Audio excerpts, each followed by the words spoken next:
Hello everyone, if you don't know who I am, well then you can call me Ari, and welcome to the monthly comic roundup for November 2017. There's so many comics and webcomics in the world, and I'm only one person who can't cover them all. So this series is a way for me to look at some of the new and noteworthy and unnoteworthy releases of the month and compile them together in this one video. Comics returning from breaks will also be included. However, because there's so many releases when it comes to webcomics, I'll only be looking at feature releases from the comic's respective website. So anything that Webtoons featured or are in Tap's new and noteworthy features section will be making it onto this list. Not to say that anything outside of these sections will be excluded. As long as they are new and noteworthy, I will be covering them in these videos. Also, the comics must be of certain length for me to make judgment on. So if the comic comes out at the beginning of the month but only has 2 pages, it will not be going on this list. And finally, I ask for you to please excuse me, as this month and possibly next month, I won't be including any comics that you have to pay for. I've been unemployed and flat broke for months now, so I can't afford any new comics or premium web comics. I would love to cover Patriotica and the many new releases that Linzin has put out for this month, but I'm afraid I can't afford these comics and cannot make proper judgment on them from one episode alone. I hope that it won't be this way for long. I want to deliver you guys quality content, and I plan on covering whatever comics I missed in future videos, but for now these things are out of my control. Anyway, that's it for the intro. Let's cover the new releases from Web, who last month had a special gamer promotion featuring 4 comics targeted towards my gaming demographic. So I plan on covering the comics in this promotion first. Starting off with Let's Play, the story of a young woman named Sam who wants to become an indie game dev, and a Let's Player Marshall who may have ruined her career before it even got started because he gave a negative review of her game. This is definitely one I have mixed feelings about. I like my romances to be realistic and down to earth, and this comic is somewhat there, but not all the way. The negative yet poorly made review Marshall gave was somewhat reasonable, even though he didn't play the game correctly. And do people really flood websites and give overwhelmingly negative scores to game just because of what a reviewer said? Also, Sam being cold to Marshall is reasonable, but I have a hard time buying why she's so cold to him. It honestly feels like a plot convenience to me, although I did take pleasure in seeing how shitty her work life is in chapter 6 because I'm a garbage humor who likes to see fictional characters suffer. What I enjoyed here most was the art, game references, and Sam is pretty much carrying this story for me, plus her dog is adorable as all sin. Wouldn't be surprised if I dropped it, wouldn't be surprised if I kept going. Check it out for yourself, see how you feel, and be sure to tell me because I would love to hear. Up next is Hardcore Leveling Warrior. I have only read through 3 chapters of this, and it feels like the most generic gaming comic I've ever read. This comic follows a gamer who plays a gaming quote-unquote app where you play the game with your mind. He's the most powerful player on the server, the only one with high-level golden armor, and a complete and total asshole. One day he goes on a job for what's basically a mafia guild, gets killed, and has to start back at square one. Because in this game, when you die, you lose all of your levels and are forced to restart. This comic lost me by the end of episode 1. The main character is a total asshole, but isn't beaten down enough for being one. He gains a female love interest who's been in love with him because he spared her life, and now she has to carry his ass and help him become the most powerful player again. The villains are generic and don't feel threatening, but what I hate the most are the rules of this game. It makes no sense for players to lose all of their progress once they die and have no way to regain levels. It's a fucking MMORPG.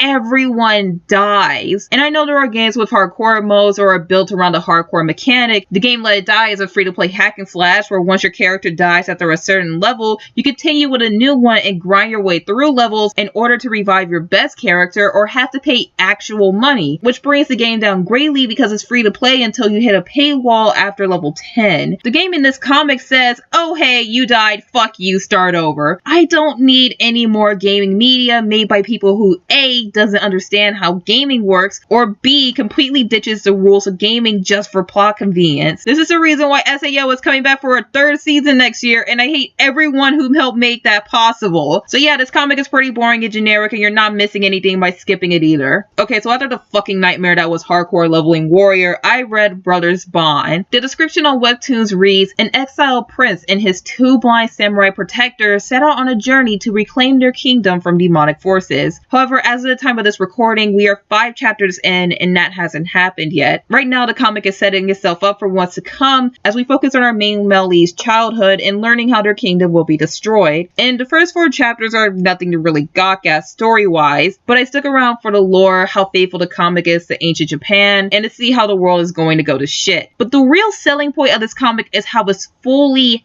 animated.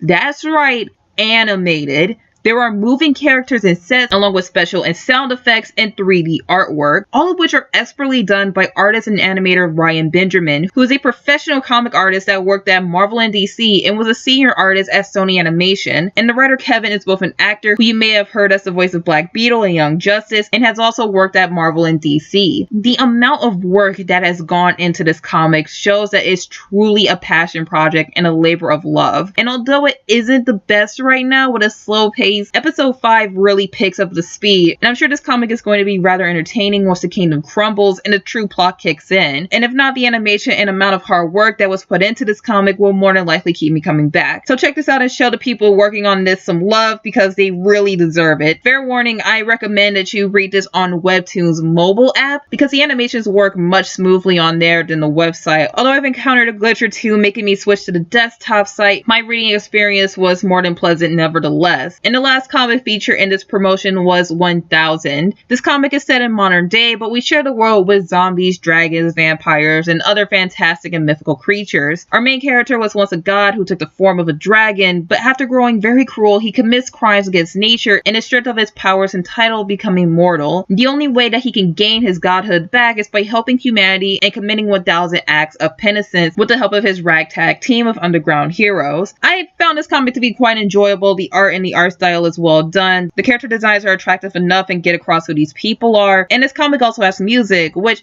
has a very nice beat to it that I was bopping my head to, but I immediately forgot about it once I went to the next chapter. No offense to the composer, he really did a great job and the songs were enjoyable enough. So far, this comic is chronicling the different case files of this group of people, but like many stories, it will rack up to have different storylines, arcs, etc. If you enjoy something like Blood Blockade Battlefront for a setting and diverse cast of characters, or are looking for an indie western comic that's professionally done, then I recommend this one, because so far it's been pretty fun. Okay, moving out of Webtoon's special promotion, we get to the other comics they featured last month, starting with Eggnoid. I'm not gonna beat around the bush and tell you that I straight up hated every moment of this comic. This comic does everything that I hated romances in the first 2 episodes. The high school leads, the hopeless romantic girl, the shoujo plotline with a hot guy coming out from a fucking egg. And if this girl does one more cute with very heavy quotes shoujo anime girl poses, I am going to barf. Not to mention that this comic sets itself up to be all about misunderstandings as the couple grows together because of the constant moments of miscommunications that they'll get into. I went through enough of this shit with the anime gamers last year, and I definitely don't need any more of it in my life right now. This comic just simply isn't for me. I'm personally not a fan of shoujo because of how cutesy and sanitized it can be, and this comic is definitely one of them. No offense to the creator or the fans of the comics, you guys do you and enjoy what you want, but as I said earlier, I prefer my romances to be realistic, and I cannot stand cutesy plastic ones like the couple in this comic. So yeah, I didn't enjoy it, it isn't for me, and I won't be continuing it. If you're into shoujo, check it out, but if not, stay away. Finally, there is Carl, and I dropped this one pretty freaking quickly before reading it again just to make this video. This is a comic about a robot therapist who suddenly becomes sentient, which, by the way, is the worst job to give to a non-sentient robot, and wants to become human.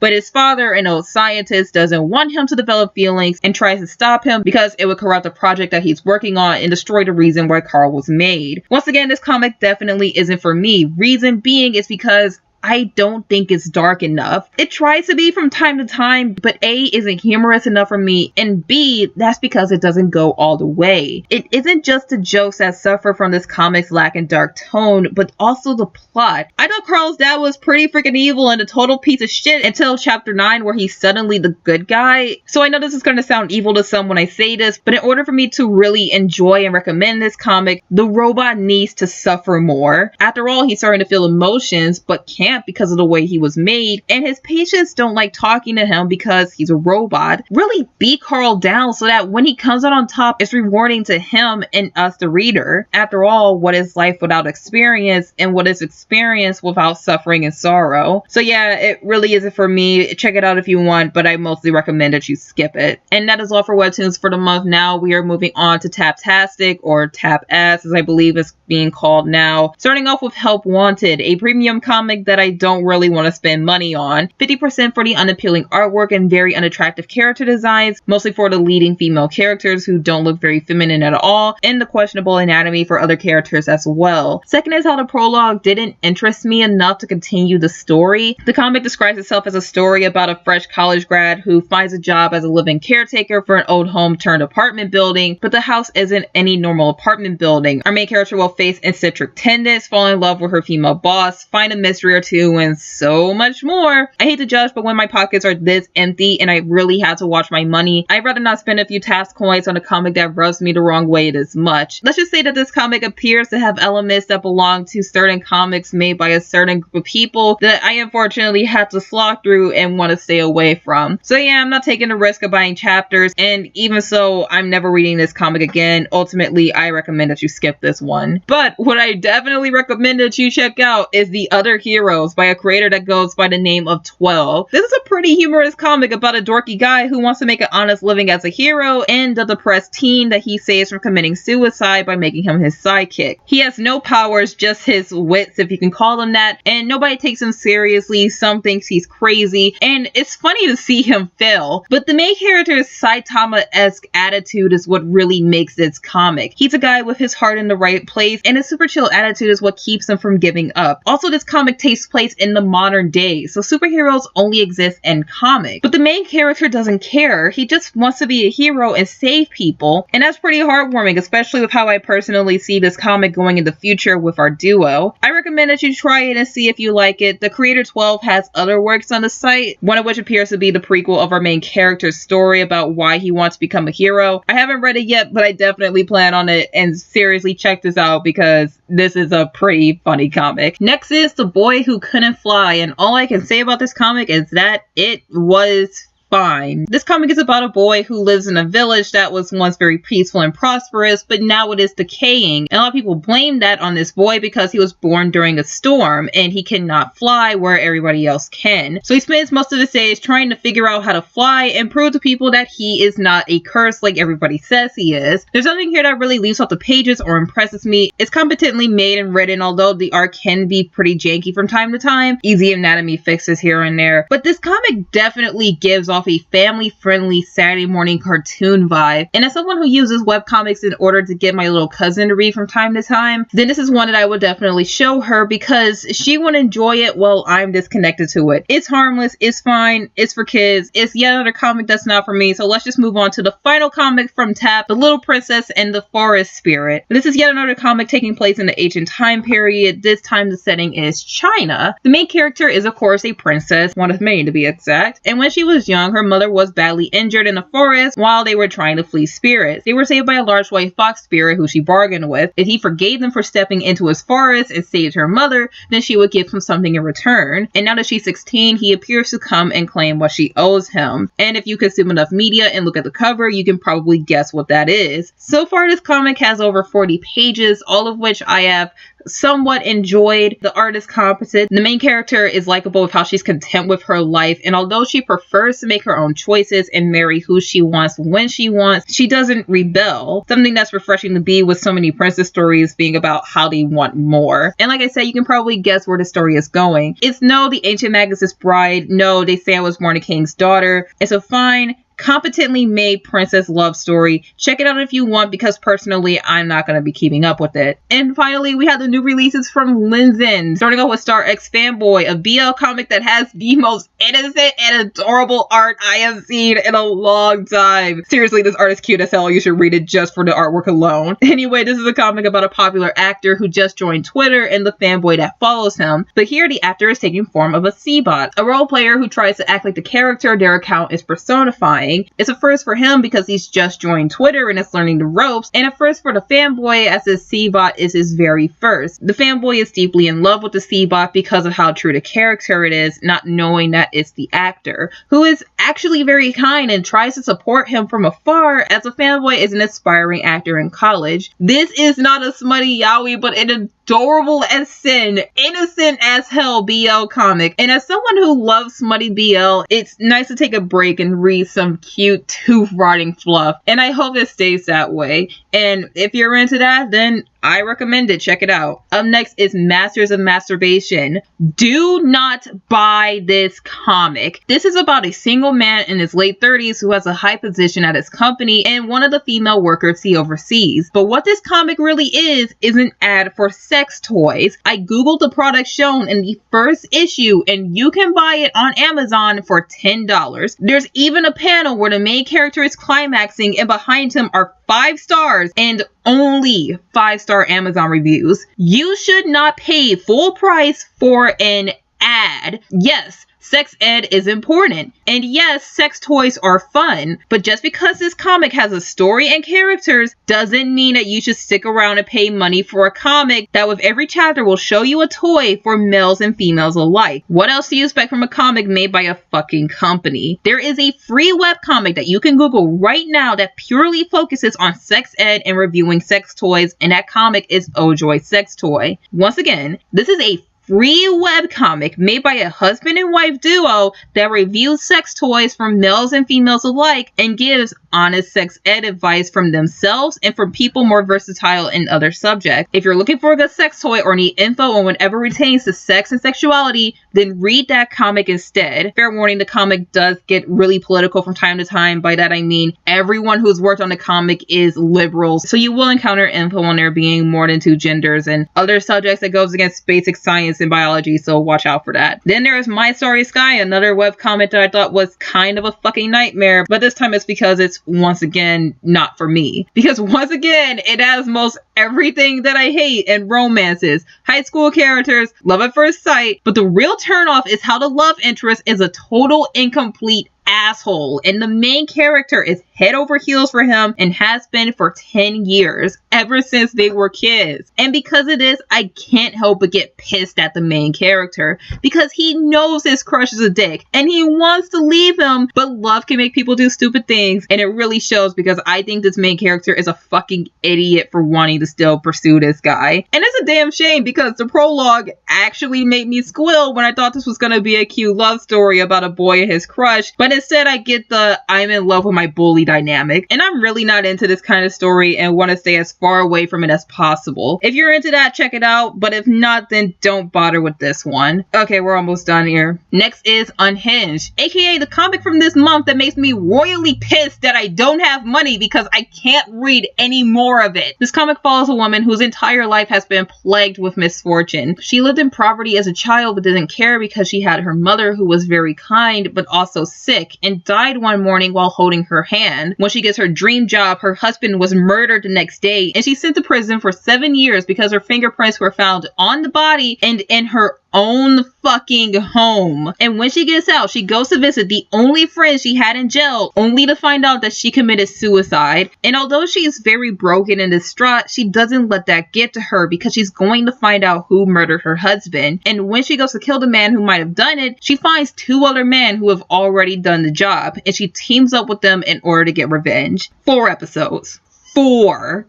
And when I finished episode 4, I was screaming for more. The comic may seem cruel to the main character as she's been cursed with misfortune her whole life, but now she's hardened and is out to get revenge, to take control of something that's just within her reach. And the 2 men she teams up with are also interesting as they're experienced killers who don't hesitate to take the life of an innocent if it means covering up their track. All I can say is go, man. Just go and read this. If you need a dark, gory comic with sick and twisted characters and a revenge story, this is definitely for you, because I thought the first 4 episodes was exactly the kind of fucked up shit that I needed while I wait for Killing Stalking season 3. And finally, taking a complete 180 from Unhinged, we have Percy and the Yummies, a healing story about a young man who's now on his own after the death of his grandmother and a mysterious dog who finds his way into his life. Our main character can barely take care of himself and doesn't want the dog Percy But Percy is more than meets the eye. Not only is he well behaved and very intelligent, but he's also very human. He can speak and walk on two legs, but not fluently, as he's still learning how to do what we humans do. And because Percy is so charming and loved by all, our main character has to look after him because the people around him asked him to, and Percy has nowhere else to go. This comic is very enjoyable. Once again, this is the story of a young man healing as he lost the only source of love and support he had. Now he has to find that through Percy, a dog he didn't want and can't get rid of. Currently, the most interesting character in the comic is Percy, who balances out the rather unlikable main character well enough, as the main character is very standoffish and is also rude to the characters that show him kindness. But I guess that's kind of understandable because he's grieving, but he's still a dick for what he does, and it's really hard to excuse his attitude. But then again, character development is a thing that exists. I recommend checking this comic out. I enjoy healing stories and talking dogs drawn in the style of old strip comics from the funny pages that are more human than the human characters. And if you're into that sweet dash of nostalgia, then check this out. The first 4 episodes were free, and I'm really glad they were, because if they weren't, then this comic wouldn't be on this list and I probably wouldn't have read it. And that is it. Thank you so much for listening to the first episode of the monthly comic roundup. The 3 comics that I recommend the most this month are definitely Unhinged, Percy and the Yummies, and definitely go check out Brother Spawn, because seriously, the amount of work and effort that went into that comic is